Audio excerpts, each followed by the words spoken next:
Buonasera, mi chiamo Franco Bastianon, ho fatto altri interventi qui qualche altra volta, sempre però sul Consiglio. Questa sera invece parliamo di un argomento completamente diverso, di cui mi sono occupato per tutta una serie di motivi strani, che non è il caso di... a parte essere veneziano, ovviamente, e quindi parliamo di un periodo strano, in cui si parla molto poco, che è quello in cui si forma la città di Venezia. Quindi noi tutti più o meno abbiamo in testa Venezia, Lepanto, le battaglie, la conquista della terraferma. Ecco, no, questo finisce molto prima, comincia molto prima e finisce molto prima.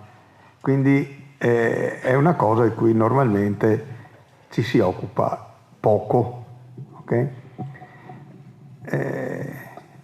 È stato possibile anche grazie, oltre a una certa quantità di libri, al fatto che tutta una serie di benemerite università, duole dirlo, in gran parte straniere, hanno scannerizzato e messo in internet gratuitamente i documenti dell'Ottocento, non 1800, proprio dell'800, 900, quindi la cronaca Altinate, quindi la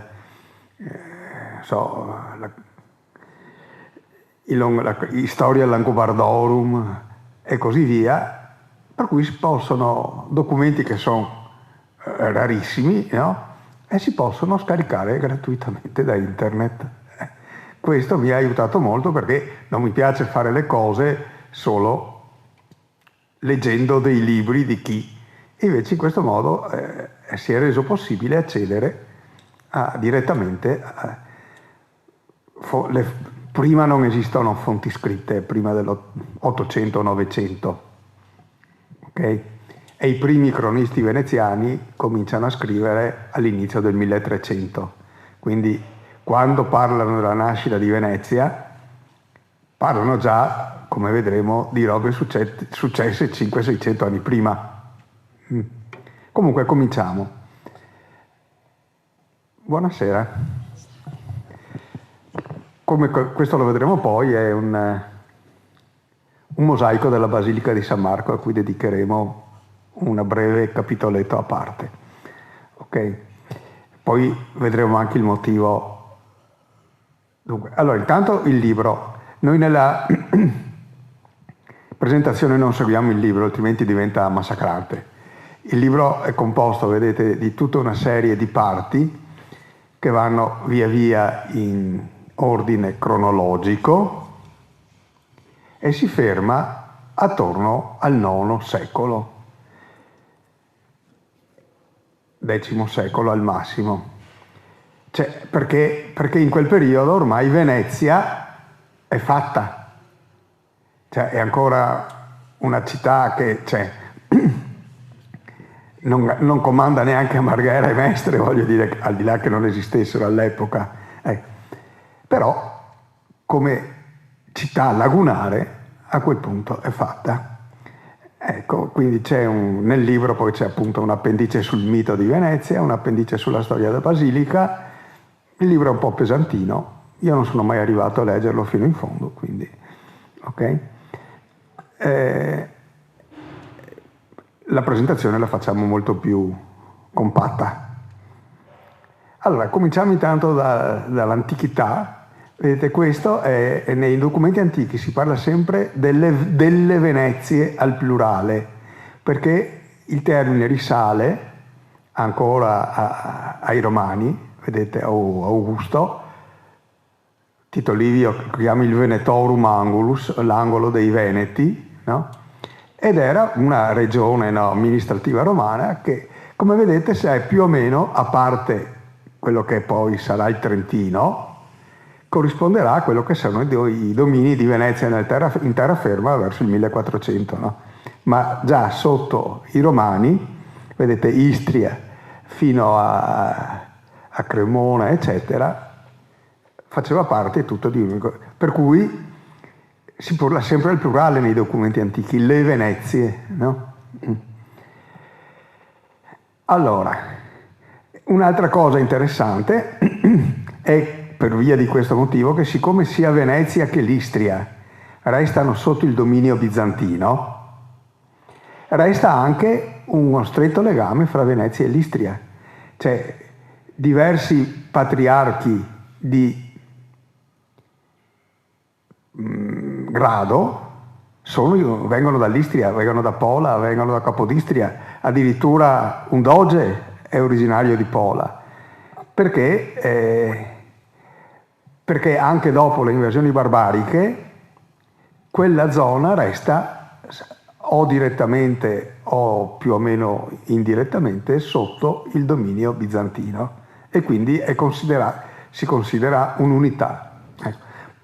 Andando rapidamente, sì, il Veneto non era tanto un angulus, come lo chiama Tito Livio, l'angoletto dei Veneti, perché la geografia è allo sbocco delle vallate del Piave, del Brenta, dell'Adige e del Po, quindi significa che era per definizione il luogo di sbocco di tutti i commerci dell'Italia del Nord e del centro Europa verso quello che allora era un nucleo fondamentale, che era la Grecia. Per esempio, l'esempio classico è la via dell'Ambra. L'Ambra viene dal Mar Baltico, dal mare del Nord, dal Baltico, è presente, si trova in Grecia, nei gioielli, eccetera, eccetera, e questo era il giro. Cioè, i greci venivano a comprarsela a Adria e arrivava Adria dal nord. Mi spiego. Tanto che Adria, appunto, il museo di Adria è pieno di reperti greci. All'epoca Adria era sul mare, ovviamente, non per niente il mare si chiama Adriatico. Adesso con gli interramenti dei fiumi. E poi, è famosa la sconfitta che i padovani, i venetici, diciamo, infliggono allo spartano Cleonimo, che risalendo il Brenta voleva andare a razziare Padova, che aveva già la fama di essere una città ricca, e invece le prende alla grande. È costretto a scapparsene lui e le sue navi. Insediamenti umani nelle lagune sono stati archeologicamente attestati già nel V secolo a.C., vedete a Fusina, statuetta in bronzo della Grande Madre, San Giacomo in Paludo, vicino a Murano, statuetta della Dea Orsa, San Leonardo in Fossamala, resti di vasi di ceramica, Fusina, ville romane. Quindi le lagune sono sempre state abitate. Non è che arrivano i barbari e le lagune si abitano. Le lagune sono sempre state abitate. L'arrivo dei barbari, sconvolti certi equilibri, fa aumentare la popolazione e provoca tutta una serie di eventi che adesso vediamo. Ma non è che prima le lagune fossero deserte. Appunto, i romani ci facevano addirittura le ville, voglio dire. Ok? Ecco, il mito fondamentale, che riprendono tutti, compreso Marin Sanudo, è che i Veneti e poi i veneziani, cioè più o meno noi, discendiamo dai troiani. Questa è la cronaca Altinate, 800 d.C., e dicono, no, che scappati da Troia, no, i troiani edificarono il meraviglioso castello di Axolum, che sarebbe Asolo, ovviamente, vengono dalla antica grande Troia, e il nome Enetici, che poi diventa Venetici, secondo quell'estensore della cronaca Altinate, verrebbe da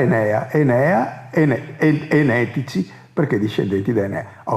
Non sto dicendo che tutto quello che vi racconto ci credo, io sto riportando le cronache. E poi, più avanti, vanno ancora più nel dettaglio e dicono che Enea scappa con 14 triremi da Troia, poi un certo numero di queste, arrivati all'altezza della Calabria, si dividono, Antenore risale l'Adriatico, fonda Aquileia e poi Padova, mentre Enea prosegue dall'altra parte e sarà alla lontana da cui nasce Roma, no? Ok? E d'altra parte Tito Livio lo sposa in pieno anche lui questo tipo di cronaca. D'altra parte chi è stato a Padova avrà presente, no? In fianco al Bo c'è su 4 colonne il famoso sarcofago di Antenore. Cioè poi di chi sia il corpo che c'è dentro davvero, vabbè, questo è tutto un altro discorso, ma insomma, ok. Però nel 1200, quando è stato fatto quel già, questo è il corpo di Antenore, quindi era un mito ben... Ecco. Per quanto riguarda appunto lo sviluppo degli insediamenti lagonari e la fondazione di Rivo Alto, che è il Rialto, cioè che è il nome, Rivo Alto vuol dire canale profondo, alto sta per profondo, canale profondo. Okay. Non c'è accordo fra i cronisti. Giovanni Diacono, che è il primo cronista attorno al 1000, fra il 900 e il 1000, dice deriva tutto dai Longobardi.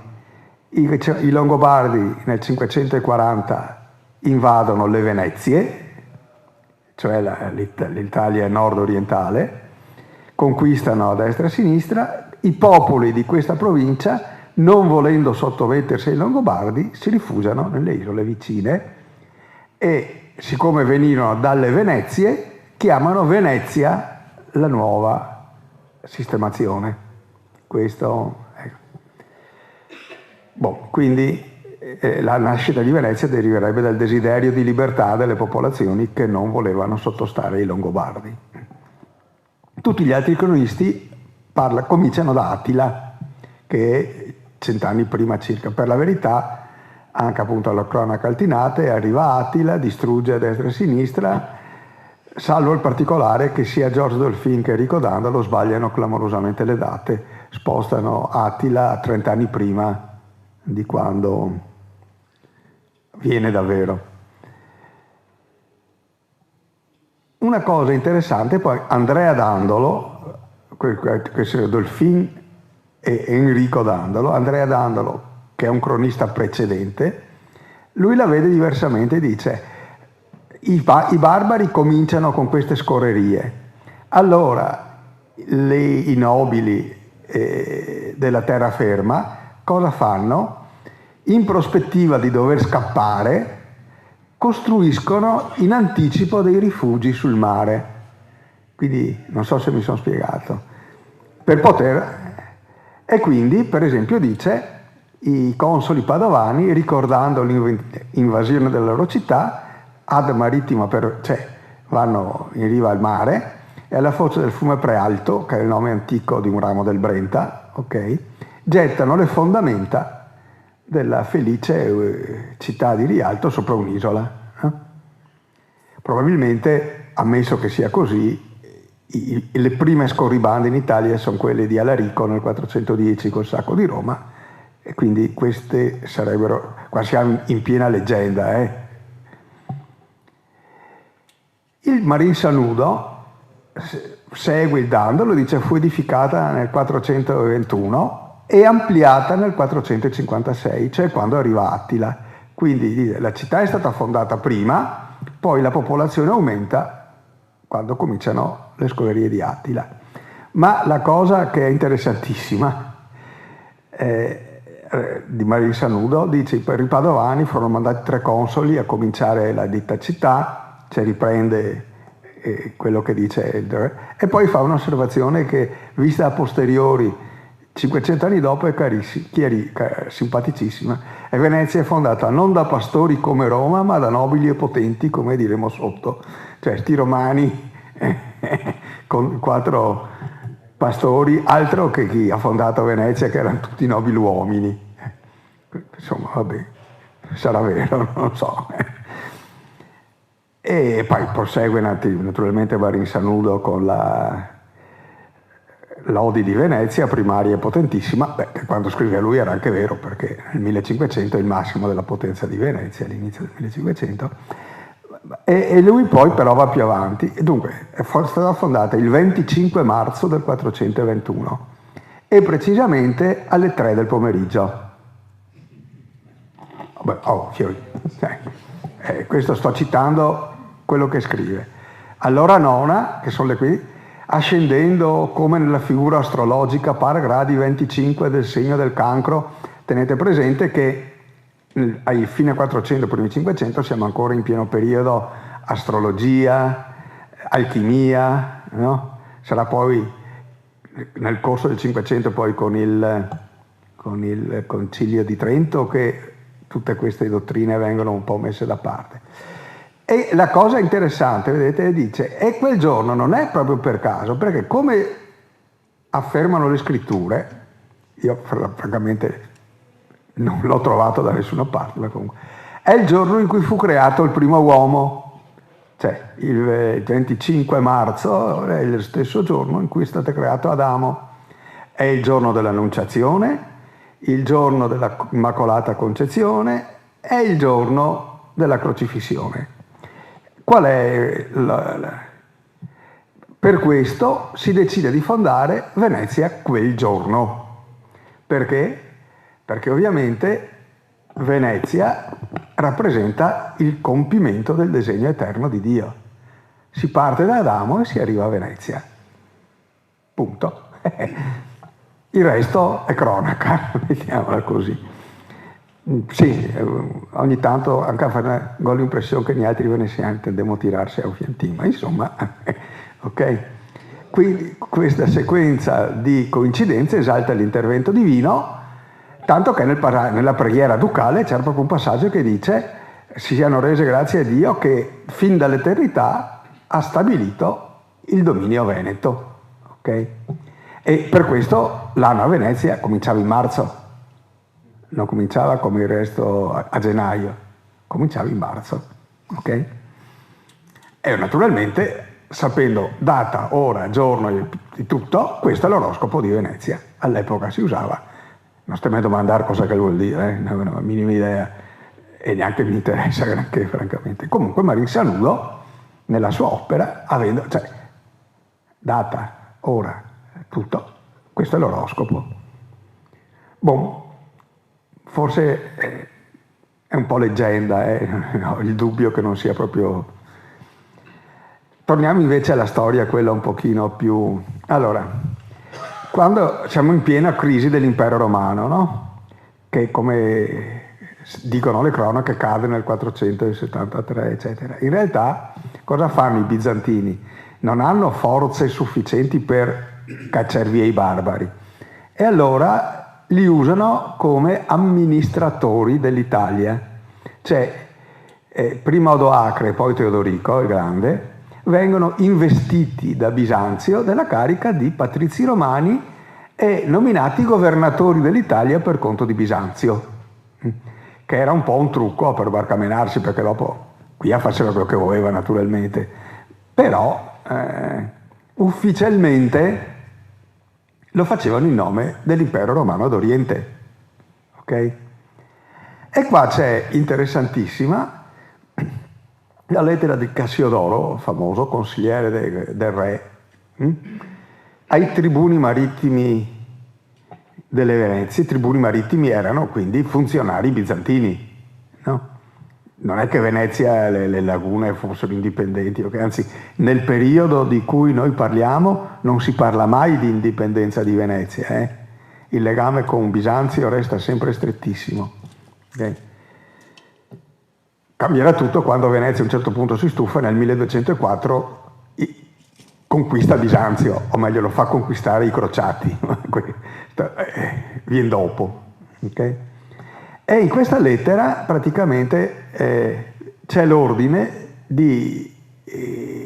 agli abitanti delle lagune di importare a Ravenna, che era la capitale d'Italia all'epoca, cioè Roma ovviamente era del Papa e quindi non si tocca, no? Vino e olio dall'Istria, vedete proprio anche dal punto di vista commerciale, no? E quindi Cassiodoro in questa lettera scrive: siate preparati a percorrere spazi vicini, voi che spesso percorrete spazi infiniti. Vabbè. Comunque, se andare in Istria era vicino, vuol dire che comunque già all'epoca dalle lagune si girava per l'Adriatico, insomma. Okay? E poi fa un racconto molto bello che Dice, quando il mare non è navigabile si apre per voi una via comodissima attraverso i fiumi, adesso la vediamo. Le vostre navi non temono i venti violenti, toccano il terreno con grandissima facilità senza subire danni e non si rovinano perché hanno il fondo piatto. Le barche lagunari anche adesso hanno il fondo piatto, quindi potevano tranquillamente. Ecco. Questa, vedete, è una rascona, una barca, guardate la dimensione della persona, era uno dei tipici barconi. Questa è stata ritrovata scavando in laguna 20 anni fa, è del 1300, ok? Ed era proprio per il commercio fluviale. È stata trovata questa e lo scafo di una galea intatti del 1300, 20 anni fa. Sapete dove sono adesso? Là, perché siccome nessuno aveva scheglie e idee, Iga cava e palancole e Iga ha rimesso solo all'acqua. E chi si è visto, fra 700 anni ci penseremo a tirarle su eventualmente. Ok? Vedete, all'epoca il delta del Po non esisteva, no? Quindi da Aquileia si poteva scendere tranquillamente fino a Ravenna, passando di laguna in laguna. Vedete? Questo è il pezzo che oggi è attaccato alla riva, al terra, no? Che è il delta del Po, ma all'epoca non esisteva, quindi si poteva costeggiare tranquillamente. E queste sono le principali, Eraclea, ok?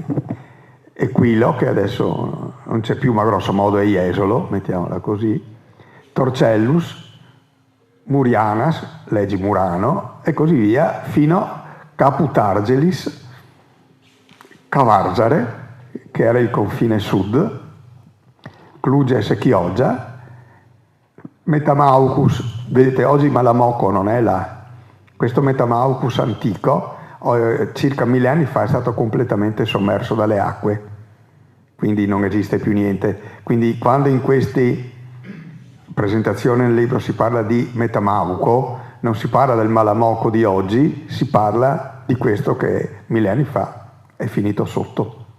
Okay? Sì, la laguna ha sempre avuto comportamenti stravaganti, mettiamola così. Ok? Vabbè, e quindi sto qua va avanti, gli dice aveva la casa simile ai nidi degli uccelli acquatici, le abitazioni sparse per il mare e i luoghi, consistenza del suolo resa più solida da intrecci di rami flessibili. E poi, interessante la nota economica produttiva, tutto il vostro impegno è rivolto alla produzione del sale. Perciò riparate diligentemente le navi che tenete legate alle pareti delle case come animali. Vabbè, sto qua fa anche un po' di...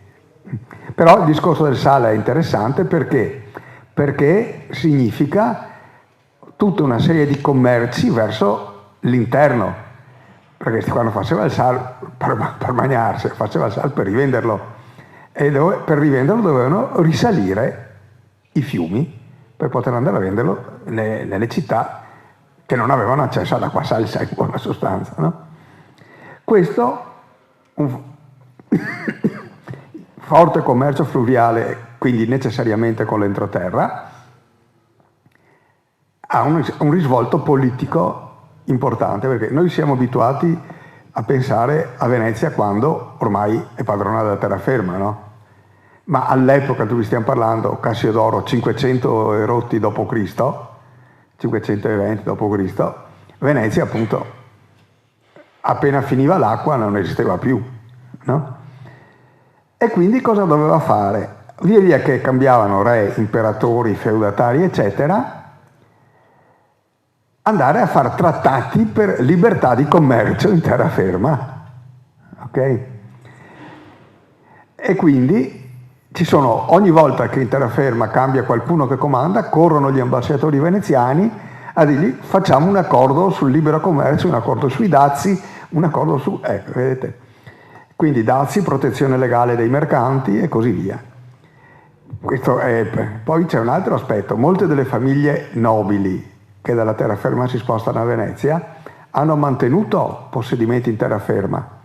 E quindi si tratta con i feudatari e con gli imperatori soprattutto perché vengano mantenuti questi possedimenti di gente che in quel momento abita in laguna ma prima di andare a spostarsi in laguna aveva possedimenti in terraferma, quindi c'è una situazione anche legale complessa. Poi un'altra cosa interessante, via via che cresce la potenza veneziana, crescono i matrimoni con donne di terraferma e ovviamente ci si innamora sempre di feudatarie con ampi territori e doti notevoli. E quindi ogni volta che cambia re imperatore, i duchi o dogi, come si diranno poi, si occupano di far rinnovare il riconoscimento dei veneziani. Vabbè, adesso qua andiamo veloci, dai. Questo è parte del trattato dell'830, ormai c'è il Sacro Romano Impero con Ludovico il Pio, in cui si stabilisce che chi abita vicino ai possedimenti in terraferma dei veneziani non deve dar fastidio pascolando o cacciando nei territori di possesso di gente che abita in laguna, che possano commerciare liberamente senza alcun gravame, se non il ripatico è quello che si paga per attraccare e il telonario è il dazio, tanto per restare in temi attuali, no? Niente, non si possono causare danni, furti e così via. Cosa ancora più interessante, si stabilisce già che i veneziani in terraferma non sono soggetti alle leggi della terraferma. Risponderanno solo, nessuno può fargli causa, risponderanno solo alle leggi veneziane, okay? Che è una bella dimostrazione di potenza. Comunque, il periodo gotico, quindi Teodorico, eccetera, durerà fino a metà del Cinquecento, quando Giustiniano, il grande imperatore, no? Giustiniano, decide di riprendersi l'Italia direttamente. Ecco, il rapporto fra Venezia e Bisanzio è lungo e complicato. Da un lato, in base alla crescita di Venezia, e dall'altro i crescenti, cioè Venezia via via diventa sempre più potente e Bisanzio via via va sempre in crisi, sempre più, no? Però culturalmente Venezia resta bizantina, lo vedremo fino in fondo. Venezia prende pochissimo dalla terraferma, la cultura veneziana è tendenzialmente bizantina. Okay? Allora, finito Teodorico, eccetera, i vari, prima Belisario e poi Narsete, riconquistano tutta l'Italia per conto di Giustiniano. Okay? E finite le guerre contro i Goti, Narsete, per ringraziamento ai veneziani, fa costruire la chiesa di San Teodoro, quindi molto prima di San Marco. E Marin Sanudo come? Perché l'altro doveva portare l'esercito in terraferma per combattere contro i Goti e i veneziani gli danno le imbarcazioni per fare tutto il giro delle lagune e così via.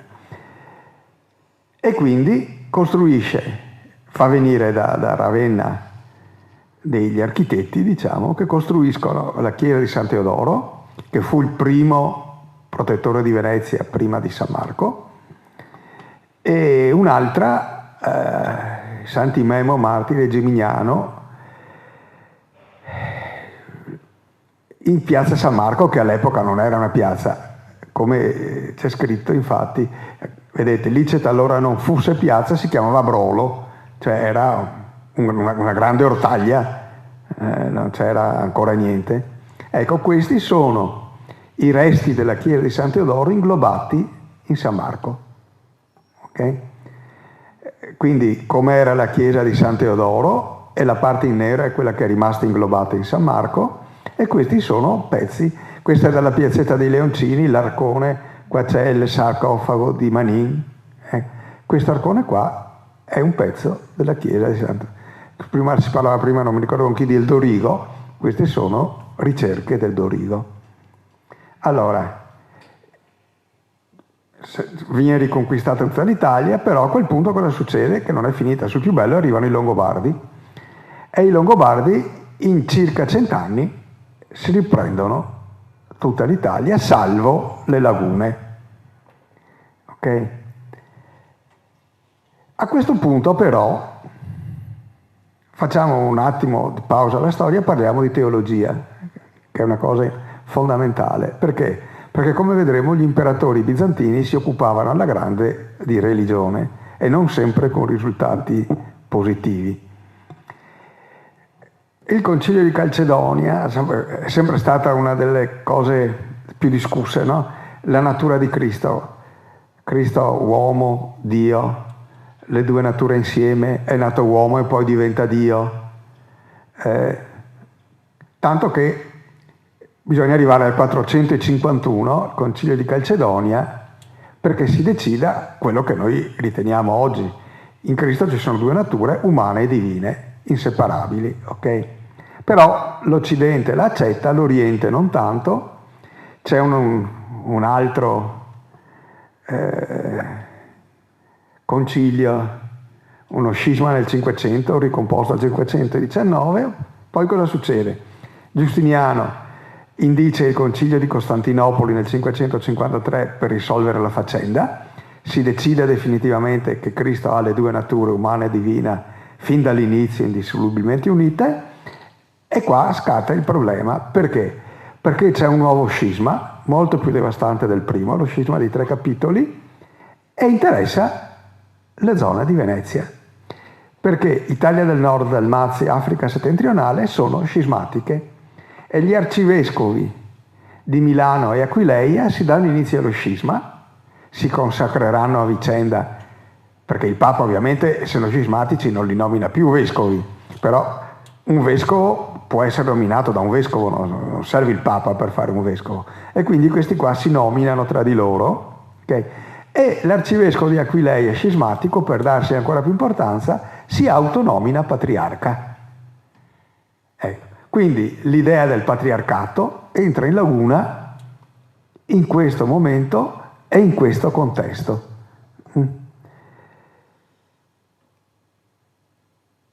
E poi cosa succede? Succede che però il patriarca di Aquileia non gli vanno bene i Longobardi, che fra l'altro sono ariani, quindi altra visione ancora religiosamente parlando. E allora cosa fa? Molla Aquileia e scappa a Grado, pur restando scismatico. Il suo successore costruisce la Basilica di Grado, che è quella attuale. Poi, insomma, c'è un po' di vai e vieni di questi patriarchi che vanno e vengono a seconda di quanto vanno d'accordo con i Longobardi, tanto che a questo punto nel 628 il patriarca Fortunato, eletto a Grado, torna scismatico, rinnega la sottomissione a Bisanzio, rinnega il legame col Papa, abbandona Aquileia e va prima a Cormons e poi a Cividale. Quindi Cividale, che era poi la capitale dei Longobardi, no? A questo punto il Papa nomina un nuovo patriarca a Grado e così abbiamo 2 patriarchi. E la cosa si trascinerà per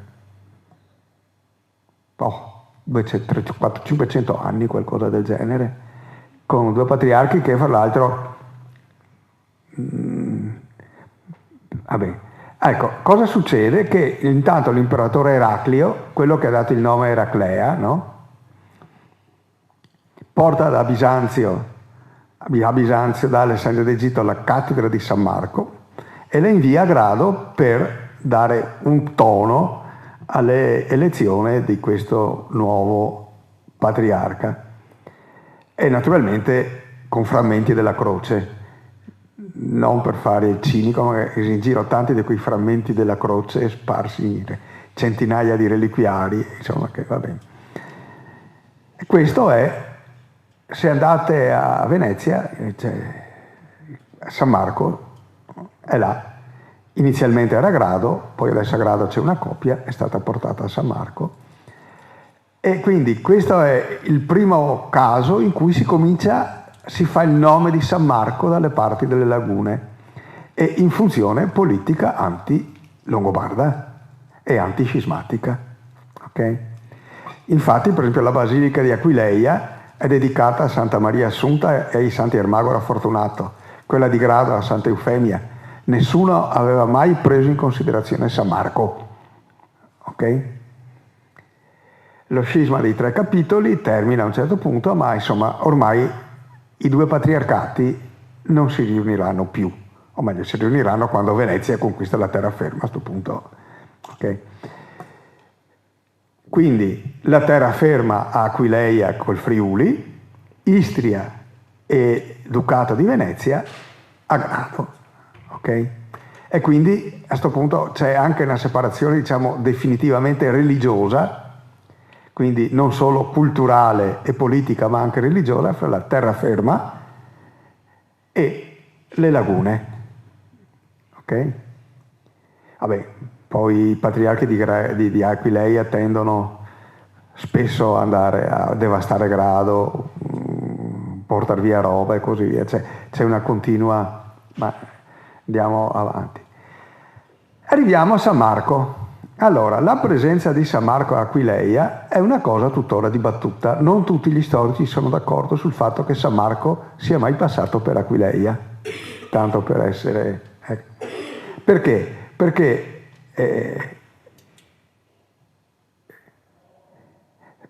Eusebio di Cesarea, che è il cronista più antico, parla di San Marco, dice che è quello che ha scritto il Vangelo di Pietro, che predica a Alessandria, che viene martirizzato a Alessandria, ma di San Marco a Aquileia proprio zero. Ok? È solo alla fine dello scisma, ok? Quindi verso il 700, che comincia la narrazione del fatto che San Marco a Aquileia c'era stato. I maligni, gli storici più critici, dicono quell'altro si era autonominato patriarca.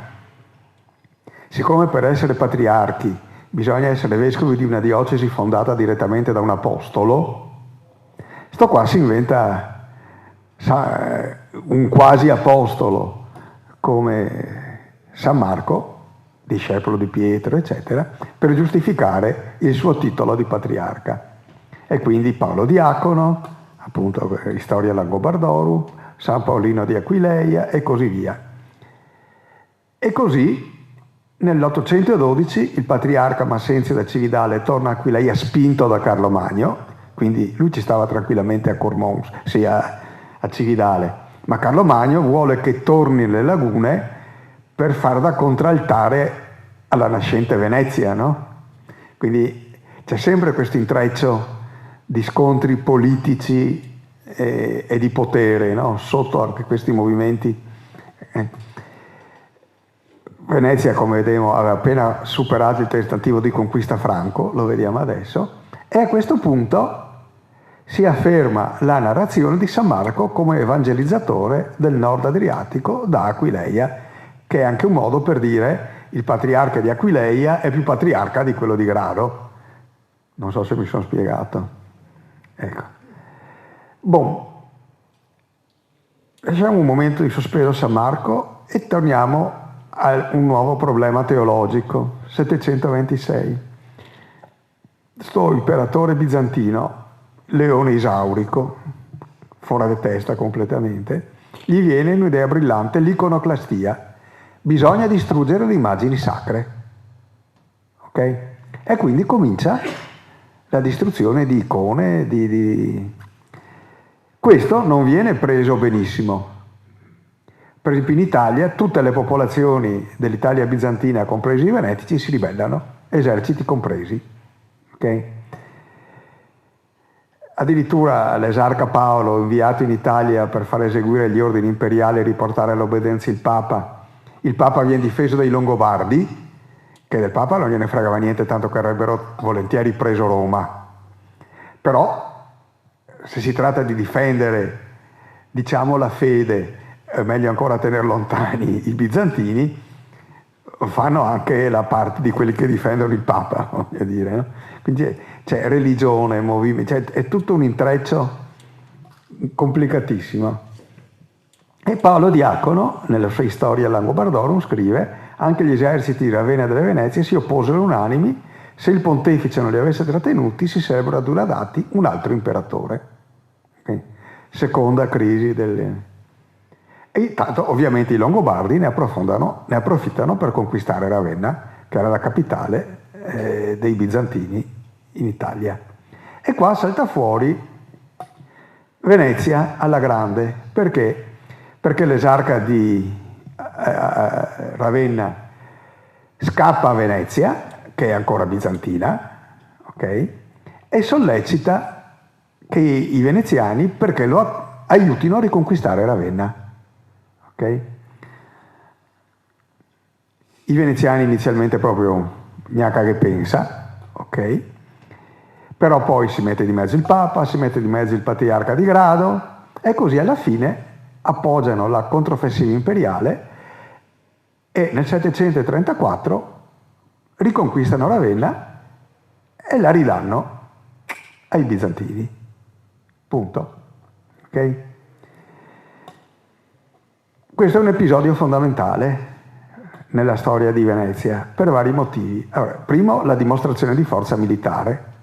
No, non dobbiamo immaginare che fossero eserciti di decine di migliaia di persone, però insomma questi qua che arrivano in 448, mettono insieme una squadra e riconquistano una città come Ravenna, non è banale. Il rapporto particolare con Bisanzio, è vero che sono legati a Bisanzio tanto che ospitano l'esarca bizantino, ma non gli obbediscono, o quantomeno non automaticamente, bisogna che il Papa, bisogna che il Patriarca, cioè ci ragionano se gli conviene o non gli conviene. È il periodo secondo cui molti storici arriva il primo duca, cioè il primo doge, che sarebbe stato, vabbè adesso lasciamo perdere questi dettagli altrimenti famo notte, ecco, secondo gli storici moderni, il primo doge che si ritiene che sia Orso, ci sono un sacco di nobili veneziani che si chiamano Orso di nome, non ho mai capito perché, ma insomma. Sarebbe stato eletto duca a Eraclea, quindi siamo ancora lontani da Rialto, voglio dire, i posti importanti non erano ancora in centro alla laguna, no?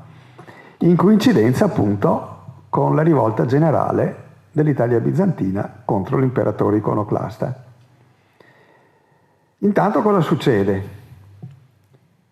Che i Longobardi minacciano Roma e il Papa cosa fa? Chiama in aiuto i Franchi, no? Queste sono cose che abbiamo studiato anche, no? E nel 774 i Franchi arrivano in Italia e si prendono tutta l'Italia. Tanto che all'ottava di Natale dell'805 a Aquisgrana il duca di Venezia Obelerio e suo fratello Beato e il duca di Dalmazia presentano a Carlo Magno i doni dei loro popoli, quindi sembra che in quel momento le lagune e la Dalmazia passino sotto il dominio dei Franchi.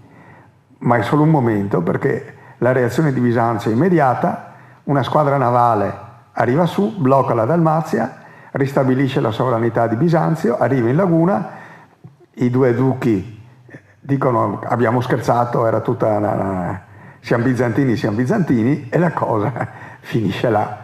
E quindi questo breve istantaneo momento di dipendenza da Carlo Magno è inconsistente, dura qualche mese, voglio dire, il tempo dei bizantini che arrivano su e gli fanno cambiare idea. Quindi vedete che il legame proprio è... Però cosa succede? Che il figlio di Carlo Magno vuol fare quello che al padre non era riuscito. Cioè, il padre non era riuscito a tenersi le lagune e l'Istria con un trattato. E allora io me li conquisto. Ok? E quindi Carlo Pipino, il figlio nell'anno ottavo di Carlo, Pipino re d'Italia, rotto il patto, vuole andare a soggiogare le Venezie. E dopo essere passato con grandissime resistenze per i porti che dividono le isole del litorale, scacciati quelli di Brondolo, Chioggia e Pellestrina, arrivò infine in un luogo chiamato Albiola, situato sulla riva del porto di Metamauco. Oggi Albiola è Porto Secco. Se uno... I veneti cosa fanno? È qua che nasce Rialto, vero e proprio. La popolazione abbandona le isole più esterne e più raggiungibili in questo caso, per andare a rifugiarsi a Rialto, che è proprio in mezzo alla laguna, quindi la più difficile da raggiungere. Okay? In realtà qua c'è una simpatica leggenda di una vecchietta che è quella che frega Pippino, perché Pippino che cosa ha? Ha un problema, non sa come comportarsi con l'acqua, no? Ha i cavalieri, i cavalli, armature, tutto quello che volete, però cioè, dove c'è acqua più di tanto da passare si ferma e trova una vecchietta, secondo la leggenda i veneziani diceva desmentegata a Maamocco. Comunque questa qua, secondo un'altra versione della leggenda, e questa qua gli dà una serie di consigli su come costruire zattere tenute su da otri con vimini eccetera, per poter caricare l'esercito e passare la laguna. Ecco, vedete, allora, queste stanno le cronache, cioè, arrivati all'altezza di Tessera, eccetera, si fermano perché ovviamente c'è troppa acqua. Arrivati più o meno a Jesolo lo stesso, perché all'epoca non c'era Cassavio, la laguna era molto diversa, quindi arrivati, prendono Chioggia, eccetera, arrivati qua. Oggi qua è tutto di seguito, non per niente si chiama Porto Secco, ma all'epoca anche là c'era. E la vecchietta la trovano e lei gli spiega come costruire queste zattere, eccetera, eccetera, per passare con l'esercito. Allora cosa succede? Che loro ci cascano, costruiscono le zattere, salgono su questi ponti, allora i veneti, che erano al corrente del Consiglio, con barche preparate di nascosto, quando la marea li mette in difficoltà, li assalgono e per lo sciogliersi dei tronchi, quelli che erano saliti sui ponti finirono sommersi e i veneziani li sterminano. Pippino è sconfitto, deve ritirarsi perché fra l'altro stanno arrivando i bizantini. Pippino era stato appoggiato dalle città costiere romagnole, Rimini, Comacchio, eccetera, che non vedevano di buon occhio i commerci veneziani. Ma poi ci pensa Venezia, nell'831 per esempio distrugge Comacchio, tanto per fare capire chi che comanda, insomma. Comunque ormai il centro della laguna è diventato Rialto, perché la gente che si è spostata a Rialto ci resta. Okay? Questo è importante perché Venezia sfugge all'annessione del Regno Franco, le isole che compongono il centro storico diventano la sede definitiva del governo, e tutta la cultura feudale, per esempio, a Venezia non esiste. Quindi resta bizantina per certi aspetti e sviluppa una cultura politico-sociale completamente diversa da quella della terraferma, che invece si basa sul feudalesimo. No? E quindi Venezia diventa un unicum sia politico che culturale che religioso, se vogliamo, salvo le continue discussioni su chi è il patriarca vero. Okay. E poi Venezia a questo punto è obbligata a imparare a essere ambigua, perché è vero che può commerciare liberamente con l'Oriente, perché ufficialmente dipende da Bisanzio, ma poi la roba che compra chi la vende se non va d'accordo con chi è in terraferma? E allora in questi secoli Venezia è un continuo trattare da una parte e dall'altra, perché da una parte compra ma dall'altra deve vendere, no? E quindi c'è che ogni tanto si fanno anche la fama di essere un po' doppi, se vogliamo. Ecco, ci siamo. Perché lo sbocco delle manifatture dei commerci veneziani è in terraferma, no? Dall'Occidente feudale e barbaro, fra virgolette, non c'era niente che interessasse i bizantini, mentre viceversa c'era moltissimo dall'Oriente che interessava i bizantini. E quindi Venezia faceva da ponte, ma per fare da ponte doveva essere conosciuta e rispettata da entrambi. E intanto i bizantini ne approfittano e fanno cacciare via i due dogi che si erano andati a mettere d'accordo con Carlo Magno, tanto per... E a questo punto il Michele Paleologo nell'827 invia al duca la cattedra di San Pietro per ricordare ovviamente che Venezia dipende da Bisanzio. Come l'altro gli aveva dato la cattedra di San Marco, questo gli dà la cattedra di San Pietro. Quindi vedete che le cattedre si sprecano, vuol dire San Pietro non è mai sicuramente stato in laguna. Quindi erano dei doni che servivano a sottolineare l'autorità di chi li faceva, no? Questa si trova a Torcello, si trova a San Pietro di Castello, si può vedere. Ovviamente non ha niente a che fare con la cattedra di San Pietro, dal momento che è una stele funeraria di arte musulmana con incisi in arabo i versetti del Corano, quindi insomma uno potrebbe avere dei dubbi che c'entri granché con San Pietro. Okay. Però all'epoca erano molto meno rigorosi. E quindi a questo punto viene eletto il primo doge a Rialto, perché gli altri erano stati eletti a Eraclea, erano stati eletti a Malamocco. Finalmente Venezia, la Venezia attuale, diventa il centro anche amministrativo e si costruisce il palazzo ducale, la prima versione del palazzo ducale, che non ha niente a che fare con quella che vediamo oggi ovviamente. Però nel frattempo succede un altro fatto. 827 fanno di nuovo baruffa i patriarchi di Aquileia e Grado, soprattutto quello di Aquileia, spinto dall'imperatore Lotario, che vuole la giurisdizione su Grado, cioè è il continuo tentativo degli imperatori in terraferma di prendersi Venezia, no? Tramite magari il potere ecclesiastico. E allora cosa succede? Succede che si fa un concilio a Mantova per decidere chi sia il vero patriarca, fatto a Mantova, che significa in territorio franco. Ovviamente viene dato ragione ai franchi, non per essere un po' cinico, ma insomma, e si decide che San Marco è il patrono di Aquileia e non di Grado.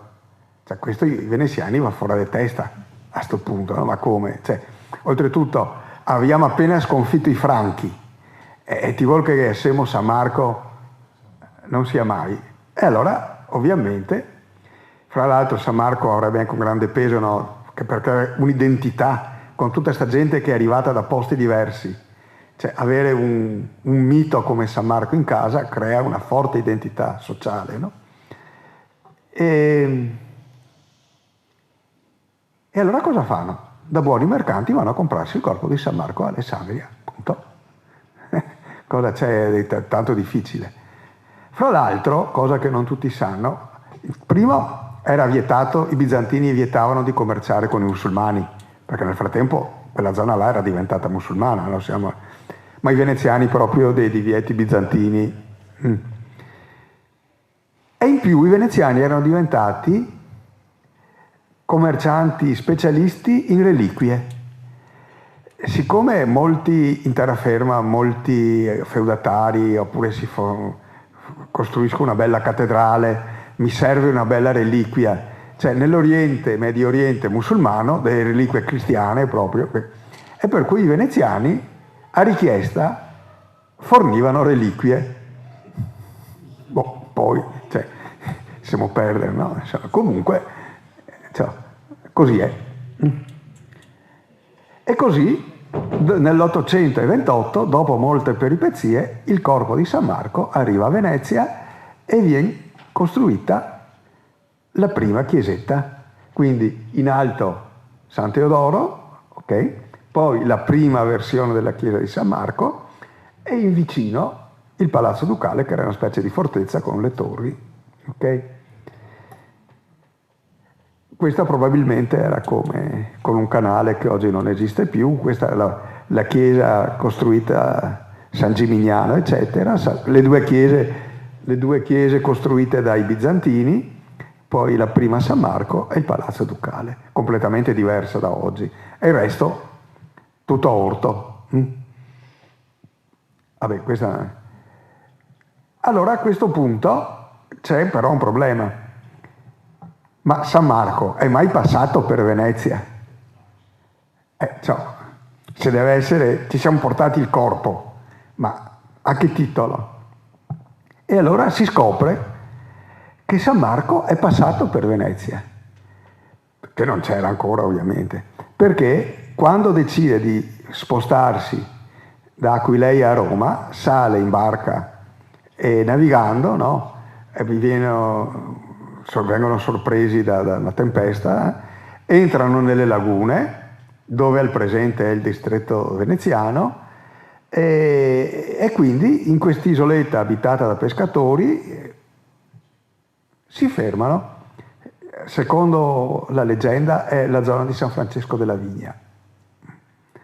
E questo è il mosaico della basilica, che c'è Tellus ad est, cioè ci avviciniamo alla terra, vedete il fianco c'è scritto Estuarius, no? E San Marco che approda in laguna. Quindi San Marco in laguna c'è stato, punto. Non solo, ma si addormenta, stanco della navigazione, eccetera, e gli compare un angelo che gli dice: pace a te Marco, sappi che in questo luogo sarà edificata una meravigliosa e bella città.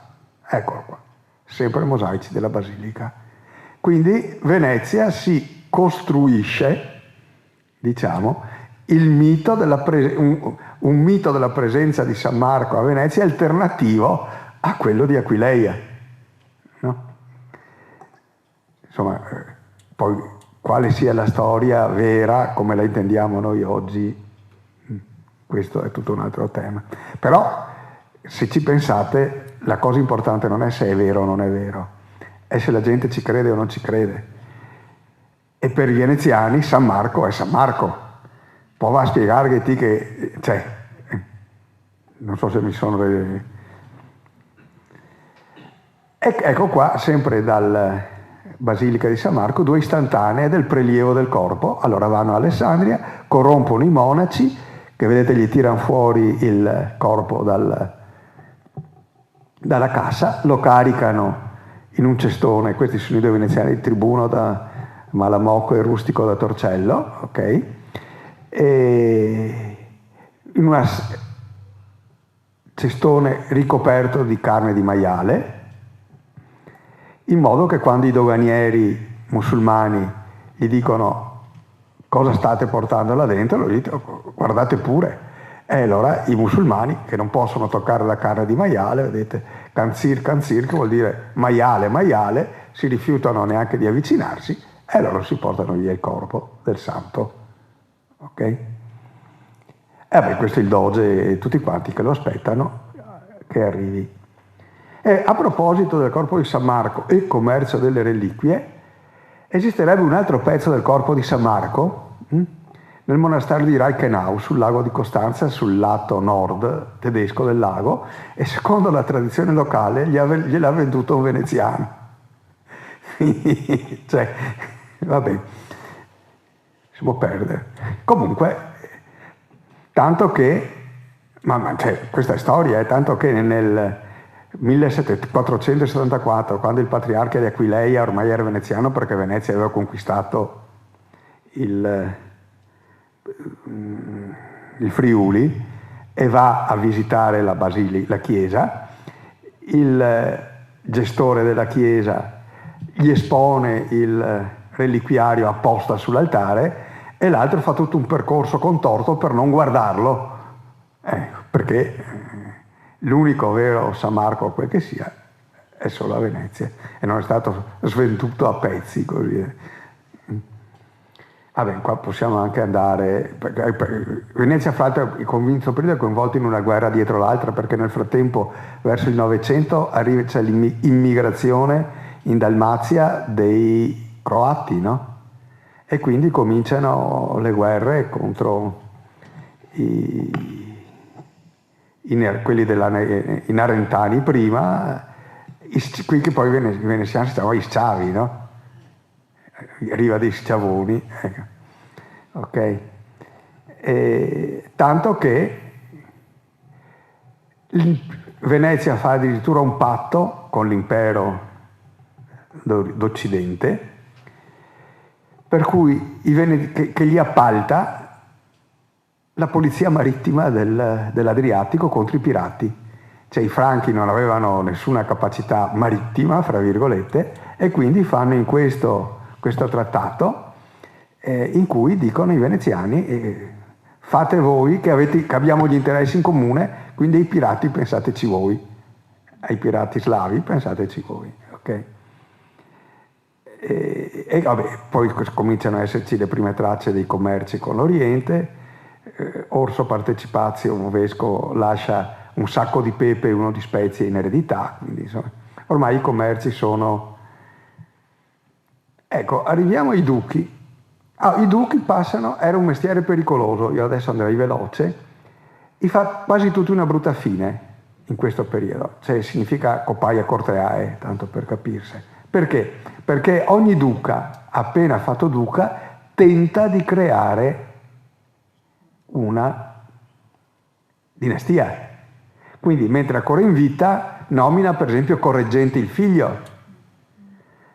E siccome la cosa si riduceva a scontri fra le famiglie più potenti, alle altre famiglie non andava bene.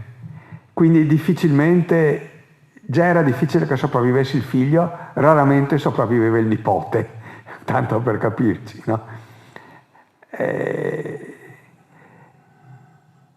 E poi anche all'interno delle lagune ci sono lotte continue. Per esempio, guardate, fra Citanoa, ex Eraclea e quelli di Jesolo, in un luogo chiamato Canal d'Arco, fu grande battaglia, morite assaiissima gente, onde fu chiamato Canale Omicidial, e le due città rimasero distrutte. Quindi Venezia è un periodo tutt'altro che ci si ammazzano anche alla grande fra di loro, voglio dire.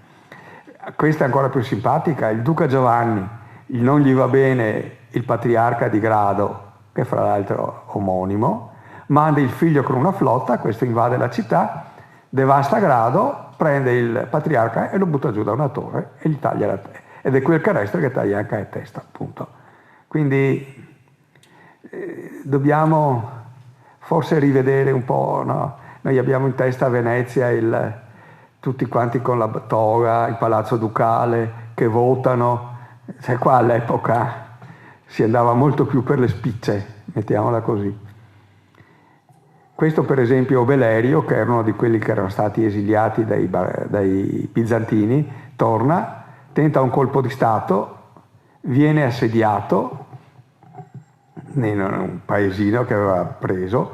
Quelli di Malamocco, il Metamauco, visto che lui era di Metamauco, abbandonano l'esercito del duca e si mettono con Obelerio, però il duca vince, li stermina tutti, taglia la testa a Obelerio e la pianta su un palo al confine di Metamauco.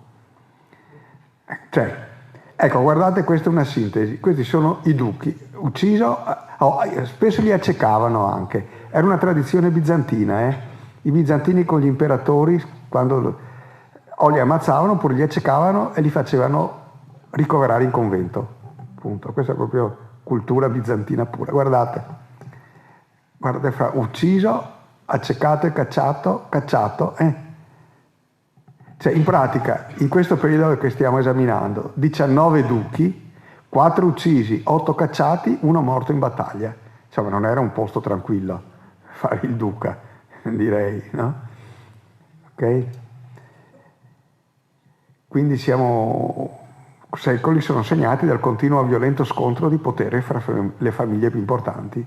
Ogni duca tenta di fondare una dinastia e quindi le altre famiglie fanno il tutto per impedirglielo. Il modo più semplice è ammazzare o lui o l'erede, punto. Ok?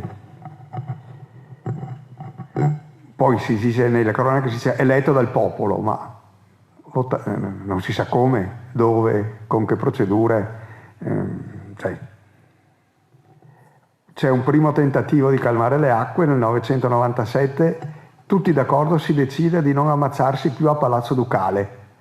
Cioè, sapete che ognuno doveva sporcare per terra col sangue, non so, perché contemporaneamente per strada si stavano prendendo a coltellate le famiglie più importanti, però non più dentro al palazzo. E poi vabbè, questo... Intanto comunque i rapporti con i bizantini restano. Quando un doge viene eletto manda immediatamente il figlio a farsi dare un titolo dai bizantini, un po' perché fa figo, un po' perché mantenere contatto con quelli che in fondo ufficialmente erano ancora, Venezia ufficialmente era ancora una, sì, bizantina, insomma. Non c'è nessun documento in cui si dice che Venezia diventa indipendente da Bisanzio, non esiste, ok? Salvo quando poi Venezia si conquista Bisanzio, 1204, appunto, è fine della storia.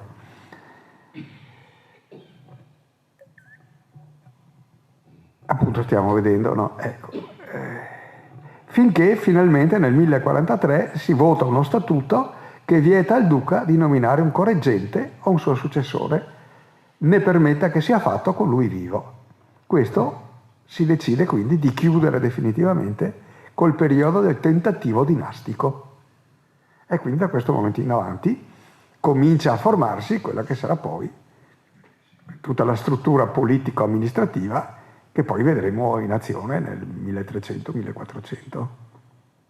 Però bisogna arrivare al 1043 perché si decida che è ora di smetterla di fare doge il figlio anticipatamente. Ok? Ecco, chiudiamo con la chiesa di San Marco, prendiamo l'ultimo doge del periodo, quello che fu Pietro Candiano IV, nel 976 viene ucciso e viene incendiato il palazzo ducale, il primo, e l'incendio si propaga alla chiesa di San Marco, si propaga alla chiesa di San Teodoro, si propaga a mezza città, si parla di 300 case che vengono bruciate. Tenete presente che all'epoca erano tutti in legno, no? A parte i 2 palazzi e le 3 chiese, il resto era tutto in legno, quindi l'incendio si mangia metà Venezia.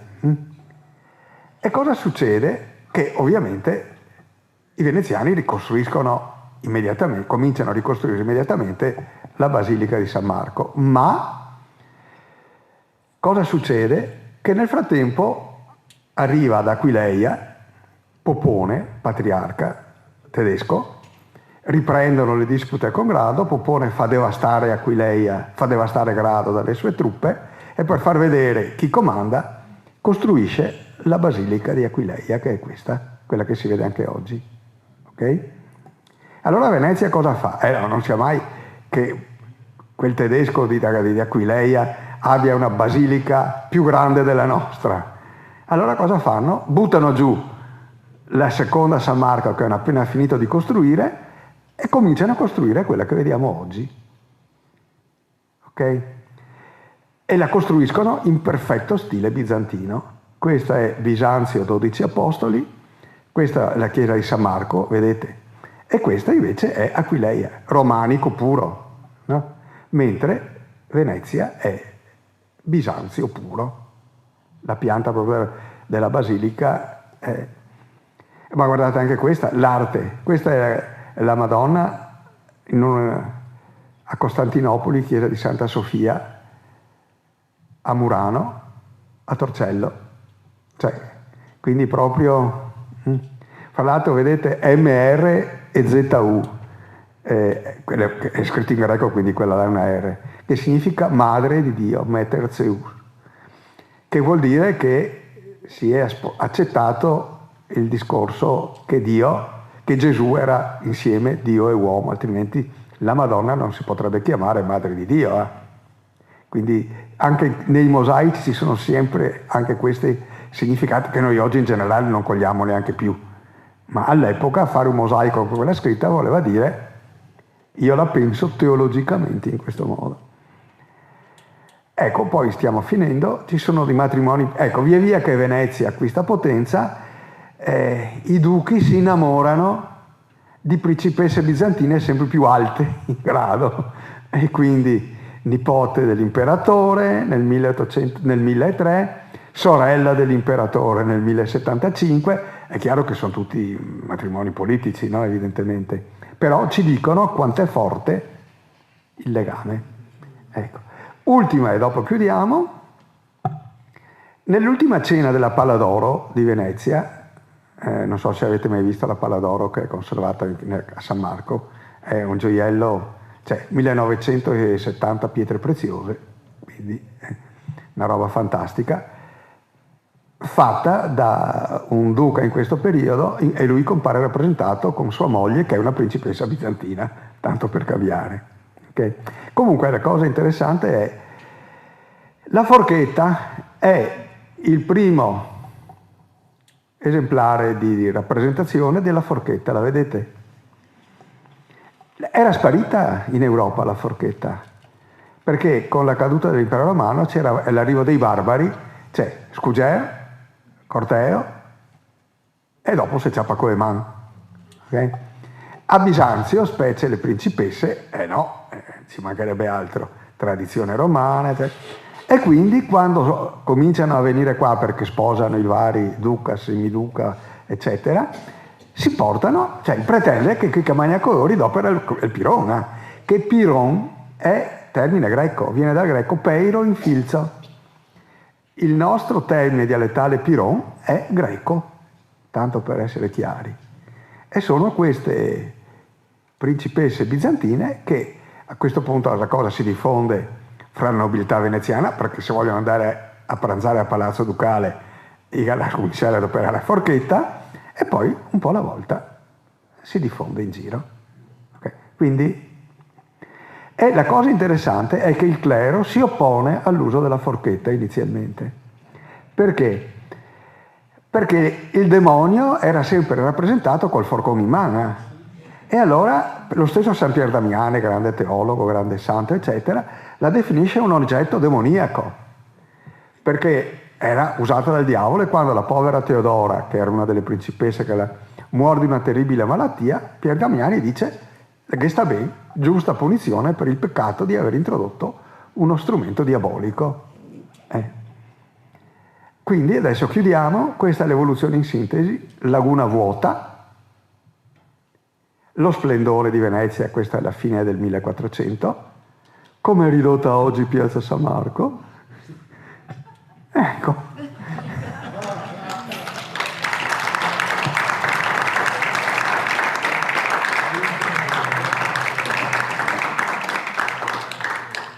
Nel libro c'è di più, Se qualcuno è interessato, magari tramite il circolo, e poi in qualche modo organizziamo di farle avere, insomma.